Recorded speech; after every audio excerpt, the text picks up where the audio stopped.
Okay, today we are in part 4 of our Advent series, part 4 of 4, and looking at intelligence and order. And as I've been lighting these candles, the first Sunday we looked at life, which expresses through us as enthusiasm, and these are all 4 characteristics of God. So as you think of the nature of God, God is life. Life expresses as us and through us as enthusiasm. Second Sunday we looked at love, which expresses as understanding. And I like to define love as that which draws to us that which is for our highest good and dissolves that which is not. It's an activity working through us. It expresses as this understanding.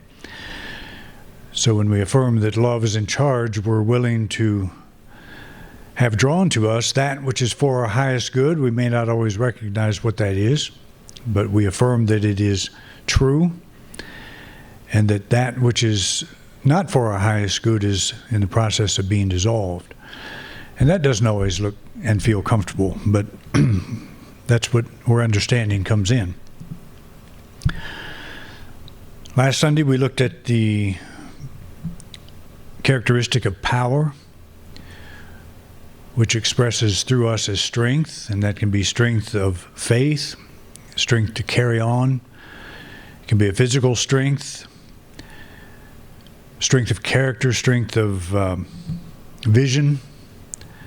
It can manifest in all kinds of ways, but power is that living force that propels us. It is the essence of being. And we are immersed in it. It is immersed in us. Today we're looking at intelligence, which expresses as order. So when we find the presence of intelligence, we also find the presence of order. It goes hand in hand. And it's not always an order we understand necessarily, but you can tell when you look at just a flower, for example, that there's intelligence because it manifests in an orderly way. It's pretty phenomenal as we look into nature and see all the different aspects of order and intelligence. So that's what we'll focus on today. So we start with our affirmation. The very essence of my being is intelligence. My mind is clear. My thinking is orderly. Let's say this together. The very essence of my being is intelligence. My mind is clear. My thinking is orderly. Intelligence is omnipresent, expressing through each living form according to mental capacity. And I have a little bit of difficult time with that last mental capacity because it's very much more. It's not as simple as just using words that we're familiar with. But every form of life expresses intelligence at some level. And what is amazing to me is that whatever niche that it occupies, it knows how to live in that place. Humans have a much wider range of intelligence than most animals, but we could not necessarily survive in some of the environments that they do. But we would learn how to adapt. We would create a machine, or we would create some way to do that. But intelligence expresses, think of it as everywhere present. You know, the scientists today will say it, intelligence is contained in the brain. The brain computer is a computer that actually somehow, if you knew what to look for, you could find intelligence inside the brain. And the reason animals don't express the intelligence that we big-brained humans express is because of the size of the brain. But if you think of it instead as intelligence is invisible, everywhere present, and every single entity, every living form transmits that intelligence, has a capacity to transmit it. Just like a cell phone has the ability to transmit the waves that are flowing through this room at this very moment. We can't see, but we need that device to tap into that. And some of us have smartphones, some of us have dumb phones, but they have different levels of ability to express that unseen, omnipresent set of waves that we know power cell phones. But if you think of yourself in the same way, that we are immersed in infinite intelligence, and what decides how that intelligence will express, it's the capacity, and probably is connected to brain architecture. That's the thing that determines how much intelligence is able to be expressed. But the fact is that all intelligence is here now. And that's important to understand, because you may be in a place in your life where you don't know what to do next. And you're saying, I don't know what to do. But if you begin to understand or to grasp this idea that you are in infinite intelligence, and instead of shutting down your level of expectations by saying, I don't know what to do, you say infinite intelligence is present now, and it is expressing through me as the exact answer that I need. In other words, you open yourself to infinite possibilities. And it is so easy to suddenly revert to how you've always thought of yourself.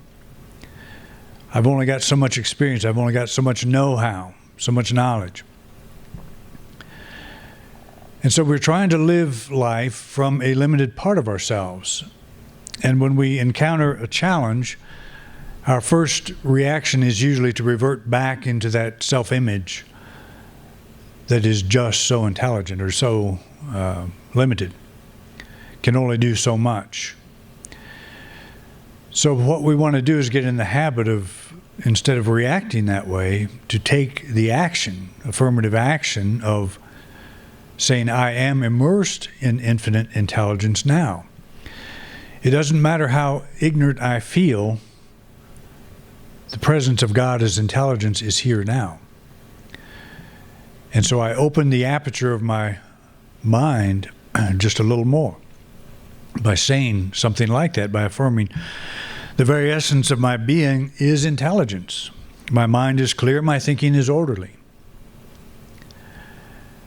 And when that's true, when you are in that state, you know you can solve whatever problem you need to solve. It's when you're feeling inadequate that you shut down to the possibilities, and we all do this. So we're looking at a human habit. Our knee-jerk reaction often is, I can't figure this out. I don't know what to do. And so we're on the spiritual path, and why are we on the spiritual path? It's a way to remind ourselves there's another way to look at it. I am at this very moment immersed in infinite intelligence. If you were to give this little gorilla down in the corner a math problem and ask him to solve it, he wouldn't, first of all, know what you're talking about unless you ask him what 2 bananas, 1 banana and 1 banana equals. He may know 2 bananas, but he couldn't go probably much further than that. Just as you and I probably could not survive in his environment. He's got the intelligence to do that. But he's expressing at a different level and a different need. He has different needs and different ways of approaching life and so on.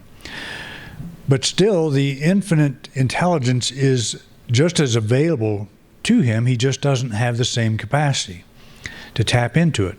Doesn't mean he's ignorant. Doesn't mean any of these things are ignorant. I was listening to a program on Mount St. Helens when it exploded, I think back in 1980 or in the 80s sometime. and how it just totally devastated all of the wildlife. Everything around totally sterilized it. And yet things began to come back. I think it started with ferns, and then some of the organisms, some of the living creatures started coming back. I think a mole was among the first. And then this mole would create little depressions in the ash, and those would fill with water. And next thing scientists know is there are salamanders that are starting to occupy these places. So nature knows how to fill its place. It knows how to, when it gets in, to handle that, something so devastating that it wipes everything away. But there's an intelligence that knows how to come back. And it comes back in a slow, small way, but it comes back. I was listening also in that same program, they were talking about the volcano Krakatoa, which when it exploded was one of the loudest sounds ever heard on Earth. And I thought my mother's voice was that, but I don't think that was probably true. But and I hope she misses that particular statement. In fact, I'm going to cut it out. So, but the loudest noise ever heard, and that explosion of that volcano created a tsunami that killed 23,000 people, 100 feet high. Can you imagine seeing a wave 100 feet high coming at you? Man. But that wave rolled over all the islands, everything in that area just was devastating. It wiped all life off many of the islands. Today they go back and they are just as populated as ever. Life knows how to come back. There's an intelligence that knows how to reestablish itself. And so that's the only life that is not on some of these islands is human life, because humans haven't gotten there yet. As soon as tourism kicks in, it'll come back, guaranteed. But it's pretty incredible when you hear things like this, something totally devastated. But there's an intelligence that knows how to come back, knows how to bring back the life forms. Did that intelligence get wiped away by the tsunami? See, if we hold, as we're talking here, hold this idea, all the forms got wiped away, but not the intelligence. Because intelligence is omnipresent. You can't wipe it away. It's always there, and as soon as a mechanism shows up that can express it, it taps into it and begins its work of reestablishing itself in whatever way. In other words, your life sometimes looks like a tsunami has run through it, and it feels like you don't know how to bring things back. But there is a natural rebounding process that is built into this three-dimensional world, and that is intelligence. And we are the highest, we are capable of expressing intelligence at the highest level. And I know that makes a pretty difficult argument sometimes when we look at some of the stupid things we humans do. But we're so intelligent that we can do stupid things. It's like we're very inventive. Animals can't do that kind of thing. They don't have the privilege of being stupid, but we do. And we make some choices sometimes that betray the fact that we're plugged into an infinite intelligence. But we keep affirming that that is true, and that this intelligent wisdom is expressing through us all in many ways. But you get the point. We say God is everywhere present. If God is intelligence, intelligence is everywhere present. And that is important for me in my life to affirm that when I'm feeling least intelligent, when I'm feeling I don't know the answer to the problem. Something in me does, though, and I like to always qualify it by saying that I don't know how many times in my life I've said, I don't know what to do. But then I have learned to say, but something in me does. And that leaves the door open in my own thinking. I don't have to know what to do to know that there's something in me that does. Something in me knows how to take the next step. Something in me knows how to open that window or that next door. It knows. And so I latch onto that on my spiritual journey. My vision is clear. I see things in their highest relation to the whole. That's what we're talking about. Let's say that together. My vision is clear. I see things in their highest relation to the whole. And Jesus talked about vision quite a bit. The two faculties that are spoken of most by Jesus or by other people in the Bible are our vision and our hearing.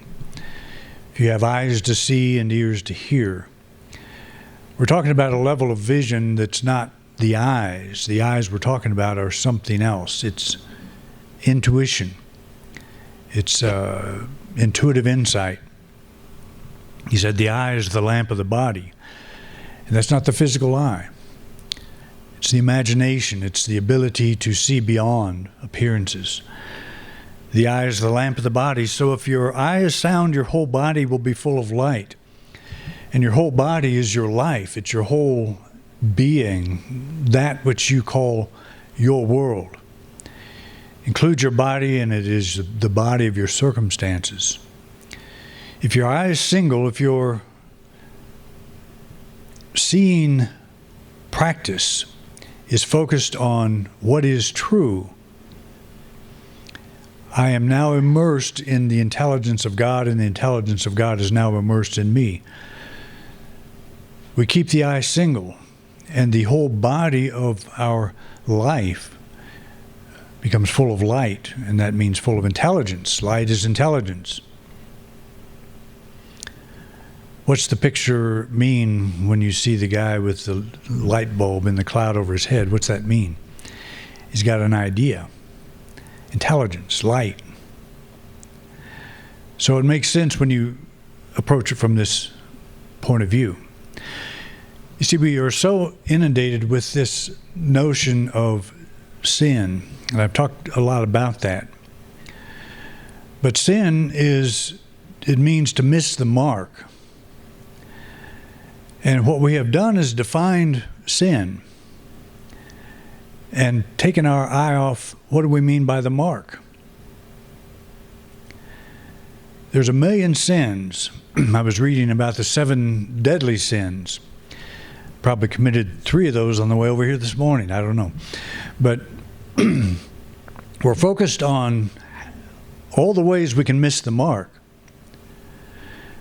But when you think about it, there's only one sin. And it probably has nothing to do with all the lists of things that we get. How do we define the sin? We define first the mark. What is the mark? The mark is the understanding that we are one with God. That's the mark. And there are a million ways that we miss it. The mark, the bullseye and the target is the understanding that you and I are one with God. Cannot be separate. And one of the problems we have is that we try to live a full life from only a partial understanding of ourselves. That's the sin. That's the missing of the mark. And we do that by not acknowledging that we are in God and God is in us at all times. If you want to do a search on sin, I've suggested you Google that sometime. And almost every one of the mainstream teachers of mainstream Christianity trace this idea back to Adam and Eve, that they sinned first and that we inherit it, that we're born with a sinful nature. And I would agree with that up to a point. What we are born into is a culture that believes we're separate from God. And where does that belief come from? Ironically, it comes from our religion. They're the ones that teach it. They require it. You have to be separate from God in order for the plan of salvation to work. But what if you're not? What if you're not separate from God? What if you stop sinning and shoot for the mark? I'm one with God. How does life work when I begin to think from that perspective? That like the prodigal son, maybe I have been out in the far country, but I've never lost my home. My center of power, that is God, is always present. Always welcomes me with open arms. If I stop sinning. But sin, in this regard, is very different from what we normally think of it. Sin, in the old ways, I grew up in the Baptist church, and it was a sin to dance.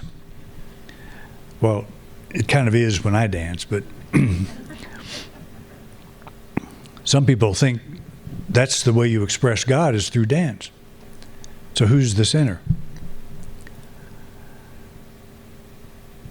So that's all relative. There's only one sin, and that is the belief that we are separate from God. That's where we miss the mark. The mark being the understanding that we are inseparable from God. We are one with God. So we come back to that idea, and that's what we're doing here. That's why we affirm things. My vision is clear. I see things in their highest relation to the whole. Is that true of how you always think? No. That's why I say it, to bring myself back to that truth. That's what prayer means, to make an adjustment. I bring my thinking back into line with the mark, what is true of my relationship to the infinite, that is oneness. All through the sayings of Jesus, this is what I've learned to look for. There's two sides. He always gives examples of two things, like the house built on sand and the house built on rock. The house built on rock is the understanding that we're one with God. The house built on sand is the belief that we're separate from God. And like the shifting sands, we're grabbing for this thing and that thing, trying to get that sense of life is okay, somehow I'm okay, somehow I'm whole because I earn this degree, or I make this much money, or I live in this neighborhood. I'm somebody. But if the wind comes up just strong enough to blow that away somehow, suddenly I lose my identity. I lose my power. Because I'm no longer one with my source of power. The sands have shifted. So it's the paradigm of oneness, the rock, and the paradigm of separation, the sand. But when you go through so many of Jesus' parables, they talk about these two things, and that's all it is. Jesus said, basically, the way to make your life whole is go within yourself, pray to your Father in secret, and your Father who sees in secret will reward you openly. Let's get back to the idea, I am one with God. Why would he say, go to your inner room and pray to your Father who is in secret? He didn't say, pray to my Father. He's pointing to the individual. The power you need is within yourself. The mark that you're trying to hit is the understanding that you are already one with this Father that's in your inner room. Go to it. Get to know it. And it will reward you openly. That is, you will begin to regain your sense of spiritual power. You will tap into that infinite intelligence in which you and I live and move and have our being at all times. My soul is vibrant with wisdom. My soul is vibrant with the wisdom of the universe. Let's say that together. My soul is vibrant with the wisdom of the universe. That's a pretty big wisdom, because when we look out at the stars, any of you been looking at some of the photographs coming back from, what's that camera they have up now? It's a new one, last couple of years. It's just phenomenal. Hubble, was pretty incredible, but they've kind of outdone Hubble now. Or seeing pictures from Mars, from that little vehicle running around up there, taking all these pictures. It looks like Grand Junction. To me, it looks exactly like the landscape we live in here, Utah, and this area here. It looks like it's just next door, in other words. We live in an incredible universe. So when we say that my soul is vibrant with the wisdom of the universe, that's a big statement. But it's not something you have to make true. It's something that is true. We are a product of infinite wisdom, infinite intelligence. We're all expressions of that. We already own that birthright, that identity. That's the spiritual reality of us. We envision infinite intelligence expressing through us right where we are in life.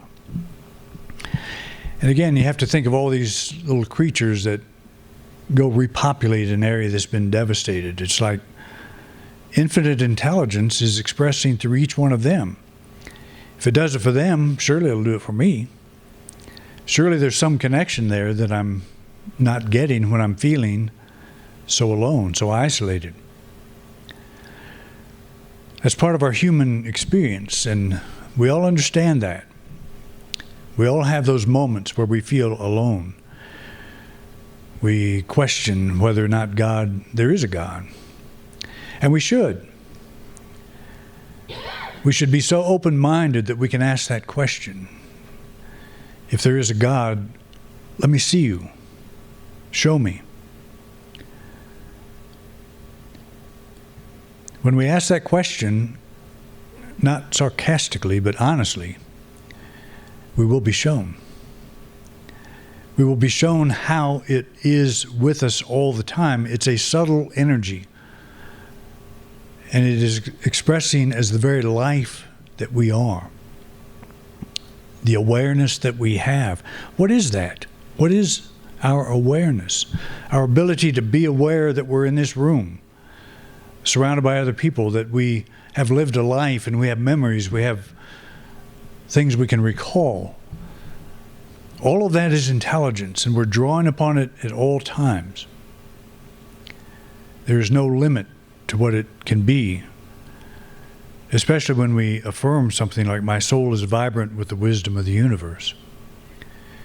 It's not vibrant just with my own history, but with the wisdom of the universe. That opens us up to a very different thing. That's the mark, is I'm one with that. I'm a product of that. I am that in expression. That's what I am. I am that I am is the idea of affirming my beingness in being, with capital B. My oneness with the infinite. I don't say it because I want it to be true. I say it because it is true. In all I do, I move forward in confidence and in peace. This is our homework. This affirmation is our homework.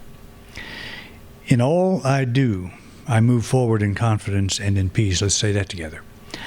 In all I do, I move forward in confidence and in peace. Infinite intelligence directs us on our path in life. We let the assurance of this truth instill peace and confidence as we move through each new experience.